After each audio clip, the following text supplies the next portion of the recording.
I started with President Macron of France, and a very nice person. I like him a lot.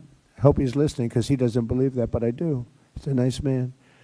And I said, Emmanuel, yes, Donald, thank you so much for calling. Oh, I said, you're not going to like this call. You're going to have to get your drug prices up. No, I will not do that. I said, Emmanuel, we're paying 13 times more than, 13 times, not 13%, 13 times more than you are for this pill. I rattled off some numbers that are crazy. You know the numbers I'm talking about, Oz. Oz would give me some numbers. I'd say, this is crazy. We're paying 10 times, 12 times, 13 times. No, I will not do that. I said, look, you've got to do it. 100% you're going to do it. No, Donald, I told you I will not do that.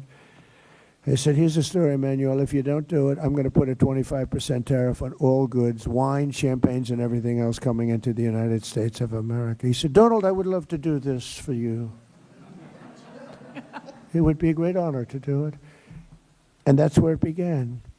And I went through country after country. Susie was responsible for getting every one of those leaders on the thing. Susie, by the way, stand up, Susie. She is doing such a good job.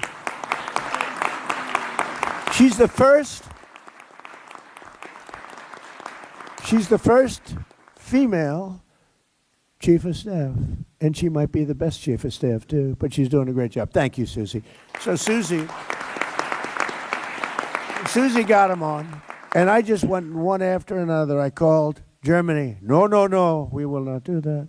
I said, no, we're going to put a 25% tariff, which is, by the way, about 7 times more than they would have to pay by raising their drug, like 7 times. This wasn't like a little bit more, 7 times more.